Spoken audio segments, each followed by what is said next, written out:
दोस्तों, एक घना जंगल था। उस जंगल की चारों तरफ अजीब सन्नाटा था। हवा इतनी शांत जैसे प्राकृतिक किसी बहुत बड़े घटना का इंतजार कर रही हो। उस जंगल के बीचों बीच में एक पुराना रास्ता था।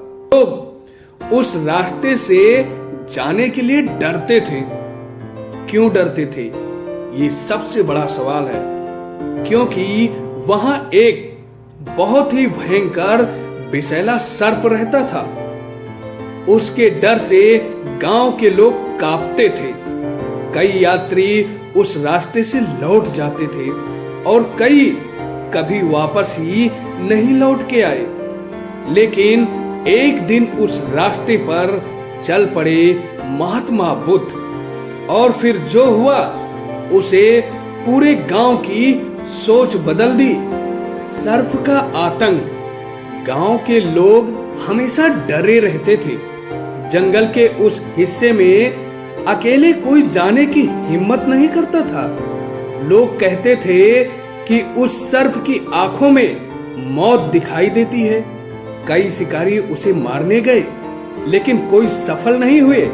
धीरे धीरे वह सर्प केवल जंगल का जीव ही नहीं रहा, बल्कि डर का एक प्रतीक बन गया।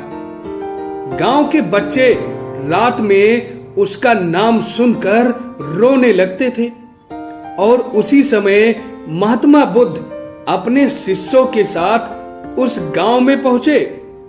गांव वालों ने बुद्ध को रोका।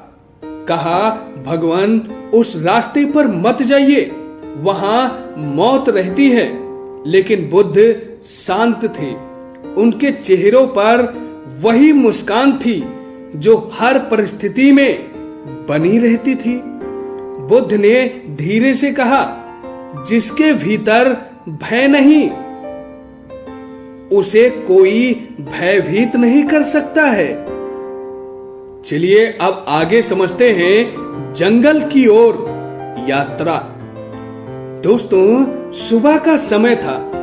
पेड़ों के बीच हल्की धूप निकली हुई थी। बुद्ध अकेले उस रास्ते पर चल पड़े। शिष्य डर गए, लेकिन बुद्ध ने उन्हें पीछे रुकने का ही संकेत दिया।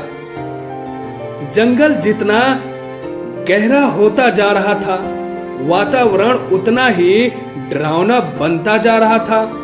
अचानक झाड़ियों के बीच से एक तेजी से आवाज आई और फिर एक विशाल काला सर्प बाहर निकला। उसकी आंखें आग की तरह चमक रही थी।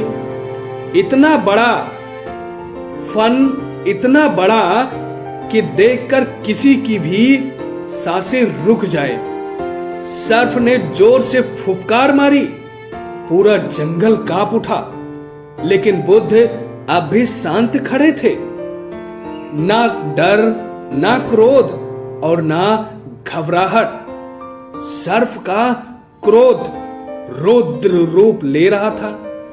सर्प ने यह पहली बार किसी इंसान को अपने सामने बिना डरे खड़े देखा। वहां और ज्यादा क्रोधित हो गया।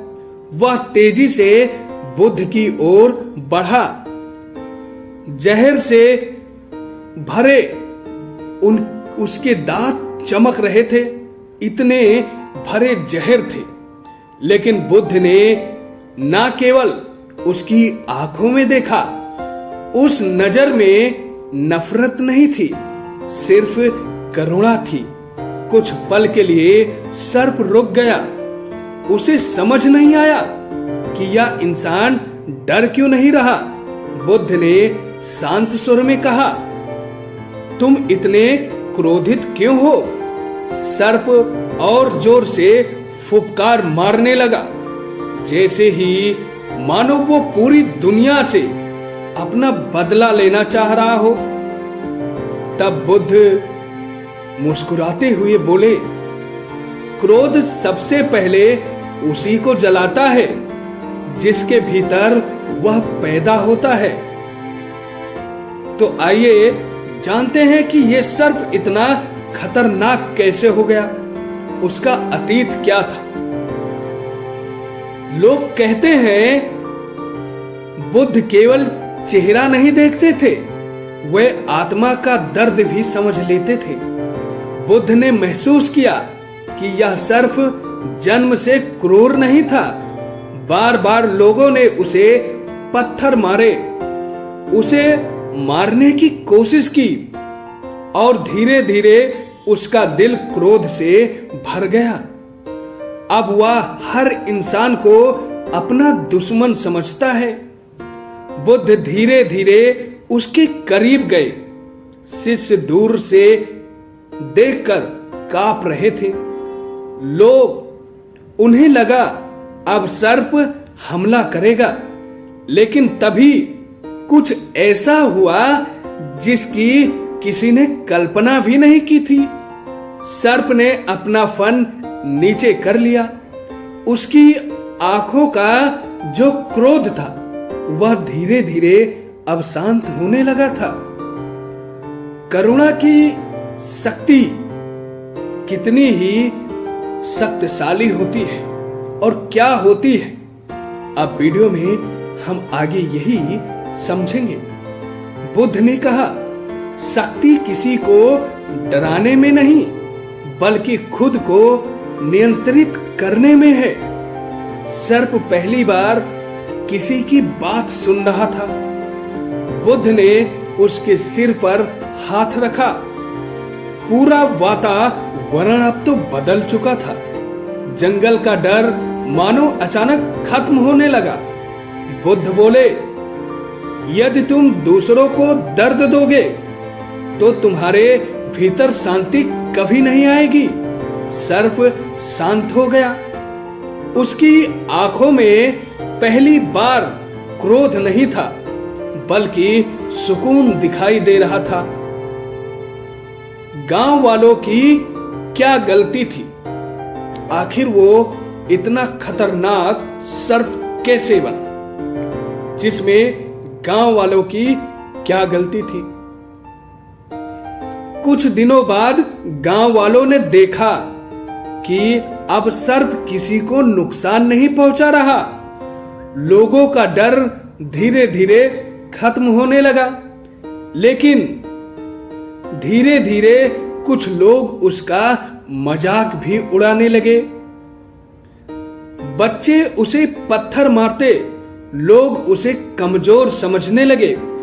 एक दिन बुद्ध वापस आ गए। उन्होंने सर्प को घायल अवस्था में देखा। बुद्ध ने उससे पूछा, यह किसने किया? यह कैसे हो गया? आप इतने घायल अवस्था में कैसे हैं? सर्प बोला, भगवान, आपने कहा था किसी को नुकसान मत पहुंचाओ, इसलिए मैंने विरोध नहीं किया। बुद्ध मुस्कुराते हुए बोले, मैंने काटने से मना किया था, फुफकारा मारने से नहीं, क्योंकि फुफकार मारना आपका जन्म सिद्ध अधिकार है, इसे भूलने से नहीं। बुद्ध ने गांव वालों को समझाया बुद्ध का आखिरी संदेश क्या था, जो कि गांव वालों की सोच एकदम से बदल दी। आपकी भी सोच बदल सकती है। बुद्ध ने गांव वालों को समझाते हुए कहा, अहिंसा का मतलब कमजोरी नहीं होता। शांत इंसान भी शक्तिशाली हो सकता है। सर्प ने उस दिन एक नया सबक सीखा। करुणा जरूरी है, लेकिन अपनी रक्षा करना भी उतना ही जरूरी है। उस दिन के बाद सर्प ने कभी किसी को नुकसान नहीं पहुंचाया, लेकिन उसकी फुफकार अब भी लोगों को याद दिलाती थी कि शक्ति और शांति साथ साथ चल सकते हैं। महात्मा बुद्ध ने उस दिन केवल एक सर्प को शांत नहीं किया था, बल्कि एक ऐसा उपदेश दिया था। उन्होंने यह साबित किया था कि सबसे खतरनाक जहर सर्प के दांतों में नहीं, बल्कि इंसान के क्रोध में होता है। और जिस दिन मनुष्य अपने क्रोध पर विजय पालेगा, उसी दिन उसके भीतर शांति जन्म लेगी। जिसने अपने क्रोध को जीत लिया, उसने पूरी दुनिया को जीत लिया। दोस्तों, ये स्टोरी आपको पसंद आई हो तो हमारे इस चैनल को सब्सक्राइब कीजिएगा। ऐसे प्राचीन और पुरातत्व कहानियां सुनने के लिए, नए नए डॉक्यूमेंट्री के साथ जुड़ने के लिए, हिस्ट्रिकल जर्नी के लिए। तो दोस्तों, मिलते हैं नई डॉक्यूमेंट्री के साथ। जब तक के लिए जय हिंद, जय भारत, वंदे मातरम, नमो बुद्धाय।